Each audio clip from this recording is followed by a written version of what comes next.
तो हेलो दोस्तों, आपका फिर से स्वागत है मेरे चैनल साफ्लिक्स पर। जैसे कि हमने पिछले एपिसोड में देखा था, जो मिस लियो है वो जियांग को कुछ बड़ा दिखाने के लिए अपने घर पे ले जाती है। तभी उनके घर से आवाज़ आता है, ये तो 5 गुना बड़ा है। तभी जियांग कहता है कि आप चिंता मत कीजिए, मेरे पास जो ब्लू टीयर आइज़ है वो बहुत ही ज़्यादा है। मैं एक मंथ में जो यहाँ पे बहुत सारे ब्लू टीयर आइज़ को ला सकता हूँ। पर क्या आप इतने सारी चीज़ों को ख़रीद पाएंगे? और क्या आप प्योक्सी सिटी से उन्हें पिक करने जा पाएंगे? जो मिस लियो होते हैं वो कहती है कि नहीं, ये कोई भी प्रॉब्लम वाली बात नहीं है। और वो एकदम शर्माते हुए कह रही होती है, तुम्हारी सारी नीड्स को मैं पक्का पूरा करूँगी। और जो जियांग है वो सोच रहा होता है कि आखिर ये सोच क्या रही है, और वो कहती है कि मैंने तो आपको अपना सब कुछ दिखा दिया, अब आप मेरे को अपना सब कुछ कब दिखाएंगी। उसके बाद हमें बाहर का सीन दिखाया जाता है। मिस लियो जियांग से कह रही होती है, अपना ध्यान रखना और जो हमने डील की है उस चीज़ को भूलना मत। जो जियांग है वो कहता है ठीक है, मैं जा रहा हूँ अब। तभी बाकी के जो बाहर के लोग होते हैं वो कहते हैं, ये तो लियो है ना, ये तो कितनी ज़्यादा खूबसूरत है, आखिर ये किस आदमी के साथ यहाँ पे हो और इसको बाहर छोड़ने के लिए आई है। ये लगता है ये जो लड़का है वो बहुत ही ज़्यादा लकी है। तभी मिस लियू उनको घूर के देखती है और वो मन में सोच रही होती है कि वो जो आदमी है उसके पास माइंड्स हैं ब्लू टीयर आइज़ की, ये बहुत ही ज़्यादा रेयर है और उसके पास बहुत ही ज़्यादा पैसे भी हैं। पर जो जैसे ही उसने उन लोगों को घूर के देखा होता है वो सारे के सारे लोग तो बहुत ही ज़्यादा डर गए होते हैं। और वो सोच रही होती है कि मैं उसे अपने स्टोरेज पे ले गई और वहाँ पे एक जो था वो वेपन था, वो बहुत ही डिकेड से वहाँ पड़ा हुआ था। पर वो जो लड़का है उसने अपनी आंखें भी नहीं झपकी और उस चीज़ को चुन लिया। मुझे तो लगता है कि मुझे उसे और भी कुछ बहुत कुछ देना चाहिए था। वो जो आदमी है वो डिज़र्व करता है बहुत ही अच्छी ट्रीटमेंट की। उसके बाद सीन शिफ्ट होता है और जो जियांग जो है वो वहाँ आ जाता है जहाँ पे वो रहने वाला होता है। तभी वो कहता है, जियांगर, जियांगर तुम मेरे बेड पे क्या कर रही हो?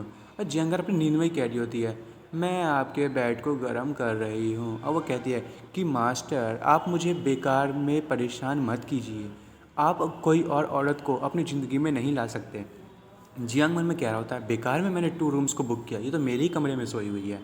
तभी जियांग उसके मुंह में एक पिल देते हुए कहता है कि अब जब तुम यहाँ पे आ ही गई हो तो अब मैं कुछ नहीं कर सकता, चलो तुम ये पिल खा लो। और वो जो है अपने रूम में एक अगरबत्ती को जलाता है।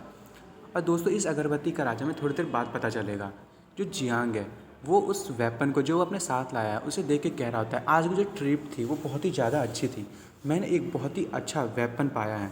भले ही इसकी कॉस्ट जो है वो 3 लाख गोल्ड कॉइन है और ये एक ब्लेड है। वो तो शुक्र है कि मैं बहुत ही ज़्यादा रिच हो गया हूँ इस बीच में, पर यदि जो मेरे फादर इन लॉ है उन्हें ये बात पता चलेगी वो तो मेरी जान खा जाएंगे। तभी वो उस वेपन के बारे में बता रहा होता है। ये जो वेपन का पैटर्न है ये देख के पक्का लग रहा है कि ये सोल वेपन है।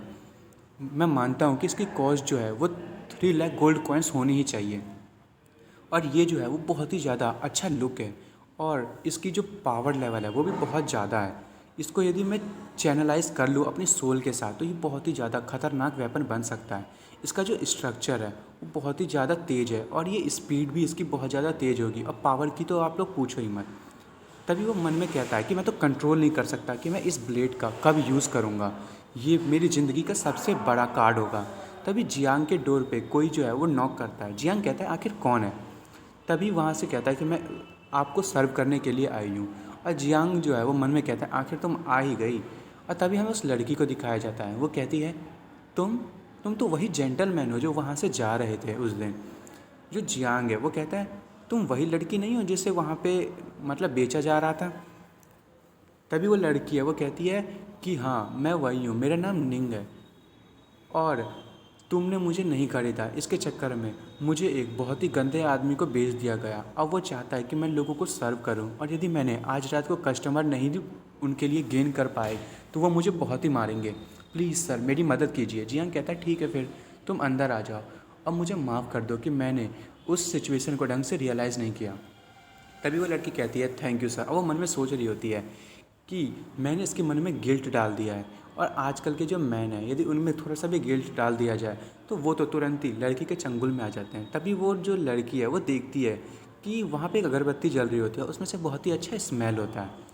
तभी जो जियांग है वो उसकी कमर को पकड़ के उसकी तरफ खींच लेता है और कहता है, इस अगरबत्ती की स्मेल तो अच्छी है पर तुम्हारी जो स्मेल है ये इससे भी अच्छी है, तुम्हारी स्मेल बहुत ही ज़्यादा अच्छी है। तभी वो लड़की कहती है, हाँ, और वो मन में सोच रही होती है कि सारे के सारे आदमी एक ही जैसे होते हैं, ये मेरी ब्यूटी पे इतना ज़्यादा और इतनी जल्दी गिर गया, इसको तो मेरी फ्रेगरेंस जो है वही इतनी इफ़ेक्टिव कर दी है, अभी तो मैंने शुरू ही किया है। तभी वो देखती कि वहाँ पे एक और लड़की होती है। वो सोच रही होती है कि क्या यहाँ पे तो एक और लड़की है, मैंने तो इस लड़की को अंडर एस्टिमेट कर लिया। और जियांग जो है वो उसी को घूर घूर के देख रहा होता है, बहुत ही डेविलिश स्माइल दे के। वो लड़की है, वो कहती है ये लड़का जो है वो तो परवर्ट है, मैंने तो कभी भी नहीं सोचा था, बस मैं एक और मूव करूँगी कि ये मेरा एडिक्टेड हो जाएगा और मैं इसे मार दूँगी। और वो जियांग को लेके नीचे गिर जाती है और वो उससे कहती है मैंने आपको जब सिटी गेट में देखा था, मुझे तभी आपसे प्यार हो गया था, आज मैं जो हूँ वो आपको सर्व करूँगी, फिर मेरे को पूरी ज़िंदगी भर कोई रिग्रेट नहीं रहेगा, प्लीज़ मुझे एक्सेप्ट कर ले। वो मन में सोच रही होती है कि ये जो है अब वो रेसिस्ट नहीं कर पाएगा और मेरे प्यार में गिर जाएगा और मैं मौका देखते इसे मार दूंगी। और जो वो सोच रही होती है कि जैसे ही मैं इसे किस कर लूँगी ये एक हेल्पलेस बंदा हो जाएगा और मैं इस पर बिल्कुल भी दया नहीं दिखाऊंगी। जियान कहता है कि ये सब चीज़ें करने का कोई मतलब नहीं है और तुम्हारे साथ एक रात गुजारने का तो मैं 1000 सोने के सिक्के भी पे कर सकता हूँ।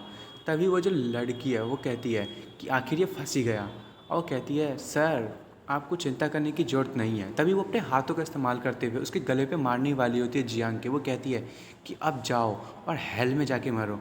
और तभी वो जैसी मारने वाली होती है, जियांग जो है वो पहले से ही जानते हैं कि वो अटैक करने वाली होती है और वो जो लड़की है वो उस पर अटैक कर ही रही होती है कि जियांग उसका हाथ पकड़ लेता है। और जियांग कहता है कि क्या क्या तुम ठीक हो, और वो उसको ज़ोर से धक्का मारता है और जो लड़की है वो बहुत ही दूर जाके गिरती है। वो लड़की कहती है हाँ आखिर तुम कर क्या रहे हो। जियांग कहता है कि अब जो ये यंग लड़का है वो तुम्हारे साथ थोड़ा खेलेगा। वो जो लड़की है वो कहती है कि इस रूम में तो पॉइज़न है और तुमने जो वो अगरबत्ती जलाई थी इस फ्रेगरेंस यानी कि पॉइज़न की जो स्मेल है उसको रोकने के लिए तुमने ये ऐसा कैसे किया, तुमने यहाँ पे पॉइज़न को ऐड कैसे कर लिया, और तुम्हें कैसे पता चला कि मैं इतने ज़्यादा लेवल पे हूँ। तुम तो मुझे लग रहा है कि अभी अपने बिगिनिंग के स्टेज पे हो, तुमने ऐसा किया कैसे, ये तो बिल्कुल भी पॉसिबल नहीं है। जियांग जो है वो अपने हाथ में एक रोप रखा होता है और वो कहता है कि तुम जो हो वो बहुत ही बेकार हो, तुम्हारी जो ट्रेनिंग है वो उससे भी ज़्यादा बेकार है। वो लड़की कहती है नहीं ऐसा नहीं हो सकता, मैं अपनी कल्टीवेशन को बहुत ही अच्छे से हाइड कर सकती हूँ। यदि मेरे से कोई ज़्यादा ऊपर के लेवल का नहीं होगा तो कोई भी मेरी कल्टीवेशन को नहीं पहचान पाएगा। तभी जो जियांग है वो उसके हाथों को बांध देता है। वो कहता है कि अब तुम्हारा ये सब सोचने का कोई मतलब नहीं बनता, अब तुम्हारे पनिशमेंट का टाइम है। और वो उसे बांध के लटका देता है। और वो जो लड़की है वो कह रही होती है कि आखिर तुम मेरे साथ क्या करने वाले हो, प्लीज़ मुझे छूना मत। और वो कहती है कि तुम मुझे जाने दो, नहीं तो मैं भूत बन के तुम्हें हमेशा परेशान करूँगी। तभी जो जियांग है वो अपनी उंगलियों से उसके सर में मारता है और बोलता है कि तुम बहुत ही ज़्यादा नॉइज़ कर रही हो, चिंता मत करो, मैं जो हूँ वो कोई मॉन्स्टर नहीं हूँ, इसलिए डरने की ज़रूरत नहीं है। तभी वो लड़की वहाँ पे बेहोश हो जाती है और जियान जो है वो उसके पास जाता है और कहता है मुझे लगता है कि इसकी सोल को सर्च करने की ज़रूरत है। और वो उसके माइंड में अपनी सोल पावर को डालता है ताकि वो उसकी मेमोरीज़ को चेक कर सके। और हमें दिखाया जाता है इस लड़की का बचपन बहुत ही ज़्यादा डरावना होता है। इस लड़की को कोई मार रहा होता है और उसको मार के बाहर फेंक देता है। उसके जो पापा हैं उसकी मम्मी को मारते हैं बहुत ही ज़्यादा एक लकड़ी से और कहते हैं कि तुम आज पक्का मर जाओगी। और जो जियांग है वो देखता है कि ये कितना ज़्यादा बेकार आदमी है और वो देखता है कि उस बच्ची को भी बहुत ही ज़्यादा मारा जा रहा होता है। तभी वो बच्ची अपनी मम्मी के पास जाती है और वो कहती है कि मदर उठो, प्लीज़ उठो। उसकी मदर कहती है यहाँ से जल्दी से भाग जाओ, बस तुम यहाँ से ज़िंदा रहना। और वो वहाँ से भाग जाती है। पर जब वो भागती है तो उसके बाद भी उसकी ज़िंदगी उससे भी बेकार हो जाती है। सारे के सारे लोग उसका एडवांटेज लेना चाहते हैं और सारे कह रहे होते हैं कि मेरे पास आओ। कोई कह रहा होता है मेरे पास आओ, तुम इतनी ज़्यादा ब्यूटीफुल हो, मैं तुम्हें अपना सर्वेंट बनाऊंगा और तुम्हें बहुत ही कुछ दूंगा। और सब लोग उसे रोकने की कोशिश कर रहे होते हैं पर वो भाग ही रही होती है हर जगह से। और सारे के सारे उसे बहुत ही ज़्यादा मॉलेस्ट करते हैं और वो सबसे कह रहे होते हैं प्लीज़ प्लीज़ मुझे जाने दो। पर उसकी ज़िंदगी में जो है अब एक ऐसा टाइम आता है जब वो भागने की बिल्कुल भी लायक नहीं होती और वो फिर भी कोशिश कर ही रही होती है कि मैं कैसे ना कैसे भाग जाऊं और अपनी मदर का बदला ले सकूं। और उसके बाद 4 घंटे हो जाते हैं और जो जियांग है उसकी तो तबीयत ख़राब हो जाती है और वो कहता है कि मेरी जो पावर है बहुत ही ज़्यादा कम है, इसके कारण मैंने जो इतनी ज़्यादा टाइम तक जो इसकी सोल में था इसके कारण जो मेरी बहुत सारी एनर्जी ख़त्म हो गई है। और जियांग कहता है कि ये जो लड़की है इसका पास्ट बहुत ही ज़्यादा बुरा है, इसने यंग एज में इतना ज़्यादा जो है बहुत ही ज़्यादा दुख झेला है। इसमें कोई भी शक नहीं है कि ये जो है वो इतनी ज़्यादा बुरी कैसे बन गई। तभी वो कहते चलो अब कुछ कर नहीं सकते, चलो कुछ एक ट्राई करते हैं। और वो अपनी पावर को यूज़ करते हुए उसकी जो पावर होती है, मतलब जो लड़की की पावर होती है, उसको ब्लॉक कर देता है। और वो कह रहा होता है ये कितना मज़ेदार है। तभी जो जियांगार है वो पीछे से उठती है और कहती है मास्टर आखिर आप कर क्या रहे हैं। और वो जियांग के मुंह पे पिलो को फेंक के मारती है और कहती है आप तो एक परवट हैं। और जियांग कह रहा था नहीं ऐसा कुछ भी नहीं है, तुम गलत समझ रही हो। तभी वो जो लड़की है वो अपनी आंखें खोलती है, उसे होश आ जाता है। वो कहती है कि मुझे तो बहुत ही ज़्यादा दर्द हो रहा है। और तभी जो जियांग है वो कहता है कि जियांगार से कि तुम जो हो वो बहुत ही ज़्यादा जल्दी रिस्पॉन्ड दे देती हो। ये जो है मैं तुम्हें पहले ढंग से एक्सप्लेन तो कर दूँ, उसके बाद भले ही तुम मुझे मारना। वो कहता है कि जो ये जो लड़की तुम्हारे सामने दिखाई दे रही है वो एक एसेशियन है, सांग फैमिली ने इसे हमें मारने के लिए भेजा है और मैं इससे लड़ाई कर रहा था और तुम जो हो तुमने मुझ पे ही शक कर लिया। तभी जियांगार कहती है कि मास्टर मुझे माफ़ कर दो, पर आप जिस सिचुएशन में उस लड़की के साथ थे कोई भी है वो तो कुछ गलत ही सोचेगा। तभी वो जो लड़की है उसको ये एहसास होता है कि जो उसकी जो पावर है वो चली गई होती है। तभी वो जो जियांग को देख के चिल्लाने लगती है और कहती है तुमने तुमने मेरे साथ क्या किया। जो जियांग है वो कहता है अच्छा तुम्हें होश आ गया। और वो जियांगार को पकड़ते हुए कहता है कि मुझे नहीं लगा था कि तुम इतना जल्दी जाग जाओगी। मैंने तुम्हारी जो पावर है उसे कुछ टाइम के लिए सील किया और तुम्हारी कल्टीवेशन को भी। और वो जो लड़की है वो जो मतलब जियांगार है उसे कहती है ओए बेवकूफ़ लड़की, तुम जो हो इस आदमी के साथ क्यों हो, तुम जो हो वो गलत आदमी को फॉलो कर रही हो। तभी जियांगार खड़ी हो जाती है और वो कहती है तुम जो हो मेरे मास्टर को बिल्कुल भी नहीं समझ सकती, मेरा जो मास्टर है वो पूरी दुनिया में सबसे अच्छा है। तभी वो लड़की कहती है हाँ हाँ फिर से एक बेवकूफ़ लड़की। और जियांग जो है वो कहता है ओए तुम जो हो अभी भी अपने फादर से बदला लेना चाहती हो अपनी मदर की डेथ का, क्या तुम वापस से निंग फैमिली में वापस नहीं जाना चाहती। और ये सुन के तो उस लड़की को बहुत ही ज़्यादा शौक लग जाता है और वो कहती है कि तुम्हें तुम्हें ये सब कैसे पता चला, आखिर तुमने कैसे ये सब पता किया। जियांग कहता है मैंने तुम्हारी मेमोरीज चेक की। और जो लड़की वो कहती है वो सब जानता है और वो मेरे बारे में सब जानता है। वो मन में सोच रहा होता है, मतलब सोच रही होती है कि मैं अब मुझे इसे मारना ही पड़ेगा, अब इसे मैं मारूंगी अपने भलाई के लिए। और वो तभी अपने आप को मतलब उसने अपनी पर्सनैलिटी को तुरंत ही चेंज कर लेती है और कहती है कि तुमने मुझे पकड़ लिया है और मेरी पावर को भी सील कर दिया है, प्लीज़ मेरी जो हाथ है वो खोल दो, मैं तुम्हारी स्लेव बन जाऊंगी और जो तुम चाहोगे मैं तुम्हारे साथ वो करूंगी। तभी जियान उसके सर में मारते हुए कहता है तुम बहुत ही ज़्यादा बोलती हो, थोड़ी देर के लिए चुप रहोगी। तभी वो लड़की कहती है कि तुमने मेरी मेमोरी चेक की है तो तुम्हें तो सब कुछ पता होगा और तुमने तो ज़्यादा कुछ जाना भी नहीं होगा। पर जो जियांग है वो कहता है नहीं ऐसी बात नहीं है, तुम जितना सोच रही हो मैं उससे भी ज़्यादा अंदर तक गया हूँ। और ये सुन के तो वो लड़की भी थोड़ी देर के लिए चुप हो जाती है। और जो जियांग है वो कहता है कि इसका मतलब तुम जानती हो कि मैं तुम्हारी जो ज़िंदगी है उसके बारे में सब कुछ जानते हो, तुम्हारे पास सिर्फ दो ही चॉइस है, या तो तुम मर जाओ या तो मेरी जो है वो सर्वेंट बन जाओ। तभी वो जो लड़की है वो कहती है नहीं ऐसा कभी नहीं होगा। जियांग जो है वो कहता है कि इतनी जल्दी चुनने की कोई ज़रूरत नहीं है, तुम कुछ टाइम तक मेरे साथ रहो, क्या तुम हमेशा जांग फैमिली के साथ रहना चाहती हो और उनकी रखैल बन के रहना चाहती हो।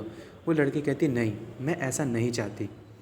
और वो कहती है कि क्या तुम मेरा फ़ायदा नहीं उठाना चाहते जैसे कि बाकी के लोग मेरा फ़ायदा उठाना चाहते हैं। तभी जियांग कहता है कितनी बेवकूफ़ लड़की हो तुम।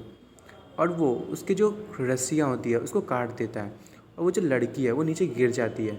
तभी जियांग कहता है ठीक है मैं पियोक्सी सिटी जा रहा हूँ, तुम कुछ टाइम तक मेरे साथ रहो और उसके बाद तुम अपना जवाब देना। और उसके बाद वो लड़की कह रही होती है कि मैं तुम्हें छोड़ूंगी नहीं, जैसे ही मुझे मौका मिलेगा मैं पक्का छोड़ दूंगी।